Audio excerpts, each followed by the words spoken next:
तो मुख्यमंत्री अशोक गहलोत क्या कुछ कह रहे हैं मीडिया से मुखातिब होते हुए, सुनते हैं। भारत जोड़ो जोड़ो जोड़ो भारत जोड़ो, तो ये क्यों नौबत आई? इसके मर्म को समझना पड़ेगा कि जिस प्रकार का माहौल बना देश के अंदर, ऐसा माहौल आज़ादी के बाद में पहली बार बना है, जहाँ नफरत, तनाव, हिंसा का माहौल है। पूरा देश चिंतित है इस बात को लेकर के। हम प्रधानमंत्री जी बार बार रिक्वेस्ट कर रहे थे कि आपको चाहिए कि आप ये अपील करें देशवासियों से कि देश पूरे में प्रेम, भाईचारा, सद्भावना होनी चाहिए और मैं किसी कीमत पर हिंसा को बर्दाश्त नहीं करूंगा। आज तक उन्होंने ये बात नहीं कही है और आप देखते हैं कि ध्रुवीकरण इतना बड़ा हो चुका है देश के अंदर कि जातियों में, वर्ग में, धर्म के नाम पर नफरत पैदा हो गई है। ये देश अगर इसको नहीं संभाला गया तो ये गृह युद्ध की तरफ जा सकता है। तो राहुल गांधी की जो सोच है, उन्होंने साबरमती आश्रम से शुरुआत करी, गांधी जी के दांडी मार्च की शुरुआत हुई। सत्य अहिंसा के पुजारी थे गांधी जी, पूरी दुनिया मानती है, अंतर्राष्ट्रीय अहिंसा दिवस मनाते हैं उनके जन्म दिवस को। ये भी सोनिया गांधी जी और मनमोहन सिंह जी की देन है कि कन्विंस किया यूएन को, और आज पूरी दुनिया जो है एक साथ में 2 अक्टूबर को मनाती है अंतर्राष्ट्रीय अहिंसा दिवस। तो अहिंसा का जो मुल्क हमारा है, मैसेज देने वाला गांधी के नाम से, उस देश में नफरत की कहाँ जगह है, घृणा की कहाँ जगह है? राहुल जी बाबा कहते हैं भय होता है, जहाँ डर होता है वहाँ हिंसा होती है। ये निर्णय ऐतिहासिक निर्णय है राहुल गांधी जी का। आज सुबह वो गए हैं श्रीपेरुम्बदूर, जहाँ पर आपको मालूम है कि हमारे महबूब नेता थे उस वक्त में राजीव गांधी जी, वो शहीद हो गए, शिकार हो गए। और उस वक्त ही राहुल जी ने आज कहा है कि नफरत के कारण से मैंने मेरे पिता को खोया है। राहुल गांधी ने अपनी दादी को खोया आतंकवाद का मुकाबला करते करते। राहुल गांधी जी ने अपने पिता को खोया नफरत के कारण से। आप सोच सकते हैं कि एक नौजवान जिसके दिल में देश प्रेम की भावना भरी पड़ी है, वो चाहता है कि मेरे पिता को खोया है नफरत ने, और मैं अपने प्यारे देश को नफरत की भेंट नहीं चढ़ने दूंगा। ये जो उनकी भावना आज सुबह प्रकट हुई है, आप सोच सकते हो कि ये देश किस दिशा में जा रहा है और किसी को नहीं मालूम। किस दिशा में जाएगा कोई नहीं जानता है। ऐसे हालात में हम लोग सब चल रहे हैं और हम बार बार कहते हैं कि प्रधानमंत्री मोदी जी को चाहिए, अभी समय है, अभी समय है, राहुल गांधी जी की यात्रा है, इनके संदेश को समझने का प्रयास करें। एनडीए गवर्नमेंट और तमाम भारतीय जनता पार्टी हो, चाहे वो आरएसएस हो, चाहे कोई भी हो, वो मैसेज देंगे प्यार का, मोहब्बत का, भाईचारे का, गांव गांव में पदयात्रा करके। ये वक्त है कि हम किस प्रकार से हालात को बदलें जो देश हित के अंदर है। ये देश, वर्तमान पीढ़ी इनको कभी माफ़ नहीं करेगी अगर इन्होंने ध्यान नहीं दिया तो, क्योंकि वर्तमान पीढ़ी को आप बता ही नहीं रहे हो, अमृत महोत्सव मना रहे हो, पर बता नहीं रहे हो कि इस देश में कितने बड़े त्याग, बलिदान, कुर्बानी हुई है। भगत सिंह जैसे नौजवान फांसी के फंदे पे चढ़े थे, कितने बड़े बड़े महापुरुष हुए देश के अंदर, और उस देश के इतिहास देशवासियों को, नई पीढ़ी को, ना आज़ादी के पहले का ना आज़ादी के बाद का, आज पिछले 2 साल के बाद में हम कहाँ पहुँचे। आज़ादी मिली जब हमें, तो हम क्या थे यहाँ पर? एक सुई नहीं बनती थी, 33 करोड़ लोग रहते थे, आज 135 करोड़ लोग रहते हैं। आप बता नहीं रहे हो, इतिहास नहीं बता रहे हो। पंडित जवाहरलाल नेहरू को आप मिटा दिया आपने, उनका नाम, जो 10 साल तक जेलों में बंद रहे, जिन्होंने सब कुछ अपना त्याग दिया, इलाहाबाद का सबको मालूम है कि इलाहाबाद में जो भवन था, जहाँ इलाहाबाद में बैठ के गांधी जी आंदोलन चलाया करते थे, स्वराज भवन त्याग दिया, दे दिया, देश को दे दिया। तो आप क्या चाहते हैं कि पंडित नेहरू के बगैर अमृत महोत्सव की कोई कल्पना कर सकता है? इनके इरादे अच्छे नहीं हैं, इनके इरादे नेक नहीं हैं, और इनको गलतफहमी भी है कि हम इस प्रकार से इतिहास को, जो गर्व करने वाला इतिहास है, उसको मिटा करके हम अपना इतिहास बना देंगे। ये असंभव है, ये मैं कहना चाहूँगा। इसलिए मैं कहना चाहूँगा कि यात्रा जो हो रही है, इसमें आप सब आए हो, आप सबका स्वागत है, और मैं उम्मीद करता हूँ कि पूरे देश के अंदर एक नया मैसेज आएगा, नई पीढ़ी के अंदर अपने इतिहास को खोजने की ललक पैदा होगी। हम सब मिलकर के इस देश को एक रखें, अखंड रखें, जिसके लिए इंदिरा गांधी ने जान दे दी, राजीव गांधी ने जान दे दी, सरदार पटेल ने जान दे दी। कितने ज्ञात अज्ञात लोगों ने आज़ादी के पहले भी और आज़ादी के बाद में भी अपने आप को कुर्बान करे, पर देश को एक व अखंड रखा है। अनेकता में एकता वाला मुल्क है। हम सबके देशवासियों की जिम्मेदारी बनती है हम अपने देश को एक व अखंड रखें और प्यार से, मोहब्बत से, भाईचारे से रहें, हिंसा का कोई स्थान नहीं हो। यही बात कहता मैं अपनी बात समाप्त करता हूँ। शुक्रिया अशोक जी। तो प्यार से, मोहब्बत से रहें, और इसीलिए ये भारत जोड़ो यात्रा कांग्रेस की तरफ से की जा रही है। अमृत महोत्सव तो ज़रूर हम मना रहे हैं, लेकिन ये अमृत महोत्सव किस लिए मनाया जा रहा है?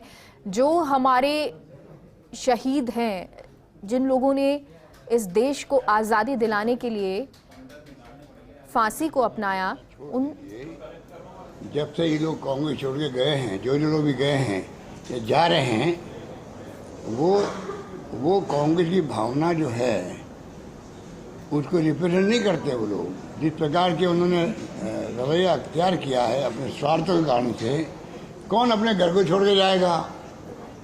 जो लोग गए हैं, जा रहे हैं, क्या इनको मान सम्मान कहीं मिल सकता है? प्रधानमंत्री बनना एक बात है, मुख्यमंत्री बनना एक बात है, आप कोई पद ले लीजिए, परंतु आपकी आत्मा क्या कहती है, आपका देश क्या पुकार रहा है, देश की भावना क्या कहती है, वो अलग बात होती है। सर वहीं पे बीजेपी ये भी कह रही है कि ये भारत जोड़ो यात्रा क्यों? कंट्री ऑलरेडी सेल्फ रिलायंट है, तो भारत जोड़ो यात्रा करने की क्या जरूरत है? सेल्फ रिलायंट है। रिलायंस थी और धीरे कमज़ोर हो रही है, तभी तो प्रॉब्लम हो रही है। जहाँ शांति होगी वहीं विकास होगा। परिवार के अंदर भी यही बात है, गांव में ये बात है, प्रदेश में ये बात, देश के लिए बात है। जब शांति भाईचारा होगा वहाँ विकास होगा। वो कमज़ोर हो रहा है, सामाजिक ताना बाना कमज़ोर हो रहा है, इसलिए यात्रा हो रही है। सामाजिक ताने बाने को मजबूत करने की यात्रा भी है ये। हाँ जी। आपने कहा कि गृह युद्ध जैसी आशंका है। आपने रैली में कुछ बातें कही थी कि भारत का माहौल बहुत खराब है। अभी आपने कहा कि गृह युद्ध जैसे भी स्थिति है। Civil war. हाँ, बिल्कुल। ये जो है बताऊँ आपको, अगर आपकी ये स्थिति रही, अभी गली में, मॉलों में, देश भर के अंदर जहाँ मेजॉरिटी लोग रहते हैं ज़्यादा और माइनॉरिटी कुछ घर हैं, वहाँ उनको चिंता लगी रहती, पता नहीं कब दंगा भड़क जाएगा तो हमारा क्या होगा। चाहे वो हिंदू है माइनॉरिटी में, चाहे मुस्लिम माइनॉरिटी के अंदर है। जिस मुल्क में अगर ये स्थिति बने तो आप देख लीजिए, छुटपुट घटना जो अभी होने लग गई है दंगों की, वो आपके सामने है। और बाकी भी लॉ एंड ऑर्डर की स्थिति बिगड़ती जा रही है। जो बेरोजगारी है, महंगाई है, जिसके लिए कांग्रेस शानदार रैली की दिल्ली के अंदर भी 5 तारीख को अहमदाबाद में बहुत शानदार रैली हुई। तो महंगाई को लेके, बेरोजगारी को लेके, जीएसटी का जो इन्होंने तमाशा बना रखा है, उसको लेके पूरा देश चिंतित है और घबराया हुआ है, क्योंकि महंगाई की मार कमर तोड़ चुकी है लोगों की। और तो और बेरोजगारी में हाहाकार मचा हुआ है, तो फिर क्या होगा बताइए आप। होना नहीं चाहिए। हम चाहते हैं भगवान करे स्थिति नहीं बने और इन्हें सद्बुद्धि दे भगवान नरेंद्र मोदी जी को, अमित शाह जी को, दो का नाम ही लूँगा मैं कि दो ही देश चला रहे हैं, तो दोनों को सद्बुद्धि दे। और राहुल गांधी की भावना जो है, जिन्होंने पार्लियामेंट के अंदर भी जाके प्रधानमंत्री को गले लगा लिया था, ये ऐसा इंसान है जो प्यार में मोहब्बत में विश्वास करता है, अहिंसा में विश्वास करता है। राहुल गांधी खुद गांधीवादी विचारों का व्यक्तित्व के धनी हैं। उनको समझना चाहिए, बजाय कि आप सोशल मीडिया में करोड़ों अरबों रुपये खर्च करके आप 5,000 लोगों को बिठाने का हम सुनते हैं। सोशल मीडिया को बिठा करके आप किसी की इमेज करनी हो आपको, राहुल गांधी को टारगेट बना लीजिए। और ये हमेशा करता है। जब जनसंघ था ये पार्टी थी, तब इंदिरा गांधी जी को, राजीव गांधी को, सोनिया गांधी को कहीं नहीं छोड़ा इन्होंने। हमेशा प्रयास किया नंबर 1 को कैसे डैमेज करें। राहुल गांधी जी को भी कोई कमी नहीं रखी है। तो राहुल गांधी के दिल में ना नफरत है। मैं उनके साथ रहा हूँ 7 वर्ष तक गुजरात के अंदर। वो बहुत ही प्यारा इंसान है, ना नफरत, ना घृणा, ना गुस्सा उनके अंदर है। इसीलिए वो प्रधानमंत्री जी के भावुकता में चले गए, पार्लियामेंट के अंदर ही जाके गले लगा लिया। क्या प्रधानमंत्री जी का बड़प्पन होता, उसी वक्त खड़े होकर वो गले मिल लेते उनसे, ज़्यादा बेटर होता। एक मिनट आपने पहले में कहा था कि गांधी फैमिली की क्रेडिबिलिटी सबसे ज्यादा है इस देश में। भारत जोड़ो यात्रा से क्या कांग्रेस की बढ़ेगी तो कम हो गई है? भारत जोड़ो यात्रा इस मकसद से, जो मैंने मकसद आपको बताया, क्रेडिबिलिटी की बात तो आप देख लीजिए ना। दुनिया के इतिहास के अंदर कहीं पे भी कोई परिवार सत्ता से दूर रहा हो, 30 साल तक गांधी परिवार का कोई व्यक्ति प्रधानमंत्री नहीं बन पाया। ऐसा भी नहीं चांस नहीं मिला और फिर नहीं बना हो तो कोई बड़ी बात नहीं। चांस मिला सोनिया गांधी जी को और उन्होंने इनकार करके डॉक्टर मनमोहन सिंह को बनाया, तो मंत्री बनने के लिए कोई दिक्कत ही नहीं थी। तो जिस परिवार का कोई व्यक्ति 30 साल से नहीं बन रहा है, ना प्रधानमंत्री ना केंद्रीय मंत्री, मुख्यमंत्री बातें छोड़ दीजिए, खाली पार्टी के अंदर कोई देश के लिए सोनिया गांधी जी को कौन ले गया पार्टी के अंदर? वो तो उनका इंटरेस्ट नहीं था राजनीति माने का। कांग्रेस बिखर रही थी तो कांग्रेस एकजुट करने के लिए हम लोग तो चश्मे गवाह है उसके। हमने सबने रिक्वेस्ट करी सोनिया जी से बार बार, देश हित में कांग्रेस का रहना आवश्यक है।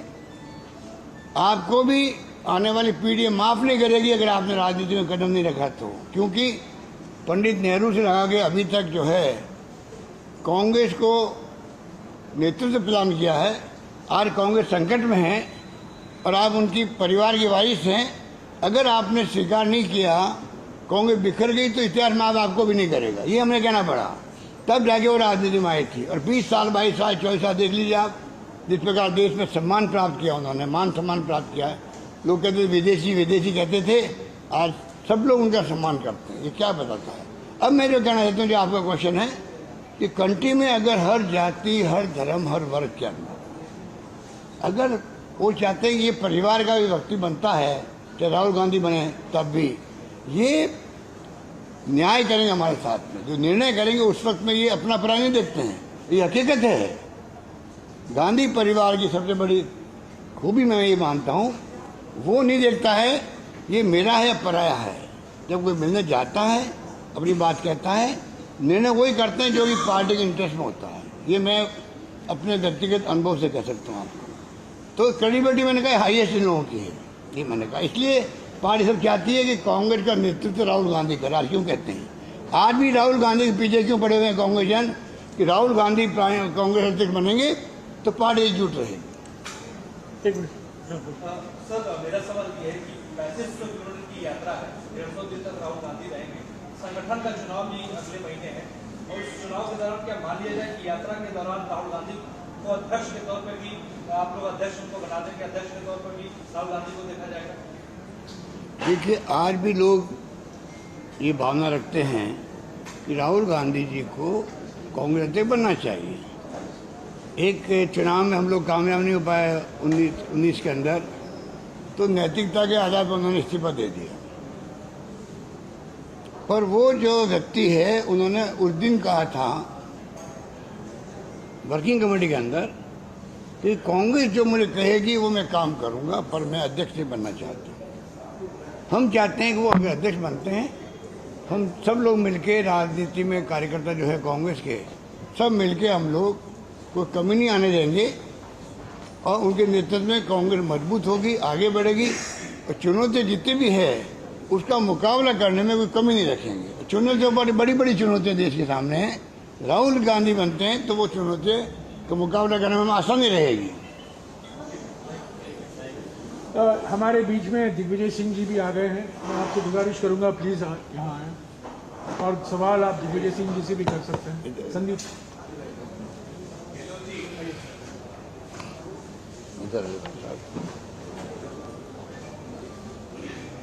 अब आप सब सवाल कीजिए। चेयरमैन हैं जो हमारे कमेटी के यात्रा के, उनसे बात कीजिए। सब मैंने अधिकार सौंप रखे हैं। दिग्विजय सिंह जी भी आंसर कर सकते हैं। मेरा सवाल ये है कि कांग्रेस ने कहा है ये यात्रा जो है नॉन पार्टीजान है, किसी पार्टी विशेष नहीं है, लेकिन ये पॉलिटिकल यात्रा है। क्या आप दोनों वरिष्ठ नेता हैं, क्या आप लोगों को लगता है कि it will help the Congress reconnect with the masses? आप लोगों की जो जमीनी स्तर पे जो पॉलिटिकल इरोशन हुआ है, क्या ये वापस आप देखते हो कि ये वापस आएगा? संदीप, हम पहले भी कह चुके हैं, आप लोग हर मुद्दे को राजनीति की नजर से ना देखा करें। क्या देश में अमीर गरीब के बीच में खाई नहीं बढ़ रही है? क्या विभिन्न धर्मों के लोग में एक नफरत नहीं पैदा की जा रही है? क्या भारतीय संविधान के जो मूल स्वरूप है उस पर प्रहार नहीं हो रहे हैं? फिर आप ये क्यों नहीं मानते कि यह भारत जोड़ो यात्रा देश के लिए हो रही है, देश के लोगों के लिए हो रही है? मैं 1 मिनट दिग्विजय सिंह से गुजारिश करूंगा, 2-3 मिनट आज के कार्यक्रम के बारे में कुछ जानकारी सभी लोगों को।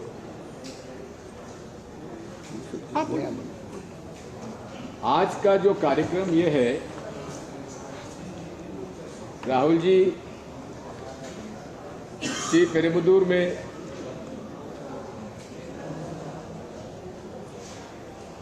अपने स्वर्गीय पिताजी के जहां उनकी शहादत हुई, वहां नतमस्तक होकर आज यहां पर पहुंच जाएंगे और सबसे वहां पहले जाएंगे जो यहाँ के तमिल के बहुत ही जाने वाले इष्ट देव हैं तिरुवल्लुवर जी, उनके मंदिर में जाएंगे। उसके बाद विवेकानंद मेमोरियल पर जाएंगे, वहाँ से कामराज मंडपम में आएंगे और उसके बाद गांधी मंडपम में जाएंगे। गांधी मंडपम से वे रैली में आएंगे। गांधी मंडपम में जहां हमारे सीनियर पॉलिटिकल लीडर्स कांग्रेस के वो रहेंगे और सिविल सोसाइटी के सीनियर लीडर रहेंगे। तमिलनाडु के माननीय मुख्यमंत्री स्टालिन साहब रहेंगे, माननीय अशोक गहलोत जी रहेंगे, हमारे छत्तीसगढ़ के मुख्यमंत्री भूपेश बघेल जी रहेंगे और वहाँ जो हमारे भारत यात्री हैं वो भी वहाँ पर मौजूद रहेंगे। वहाँ एक भजन का कार्यक्रम रखा गया है और उसके पश्चात गांधी मंडपम के सामने तमिलनाडु के मुख्य मतलब 1 दिन 2 दिन के लिए वहां पे हम लोग रुकेंगे। जी हाँ, राहुल जी पूरे समय चलेंगे। मतलब यात्रा रुक जाएगी जब तक वो आएंगे? ठीक है, होता भी है, हर यात्रा में होता है। हर यात्रा में होता है। और कुछ सवाल? Thank you. आनंद शर्मा जी ने बधाई दी है यात्रा के लिए, कहा हिमाचल में वो जुड़ेंगे भारत जोड़ो यात्रा को लेकर। और मुख्यमंत्री अशोक गहलोत, जयराम रमेश, दिग्विजय सिंह इन्होंने ये प्रेस कॉन्फ्रेंस की और तमाम अहम जानकारी मीडिया के समक्ष रखी। मीडिया के समक्ष तमाम अहम जानकारी उन्होंने दी कि किस तरीके से भारत जोड़ो यात्रा आगे बढ़ेगी और जो इसका उद्देश्य है कि भारत को एक करना, सद्भावना का मैसेज फैलाना और साथ ही भाईचारे का संदेश देना, तो उसी के आधार पर ये यात्रा रहेगी। 3500 किलोमीटर लंबी ये यात्रा होगी। 12 राज्यों और 2 केंद्र शासित प्रदेशों से होकर के ये यात्रा गुजरेगी। राजस्थान में 21 दिन का श्रेय इस यात्रा का रहेगा, यानी कि 21 दिन तक भारत जोड़ो यात्रा राजस्थान में आगे बढ़ेगी और जिस जिस राज्य में यात्रा पहुंचेगी वहां के नेता इसमें जुड़ते जाएंगे। एक पूरा खाका तैयार किया गया है, उसी के आधार पर ये बड़ी यात्रा रहेगी।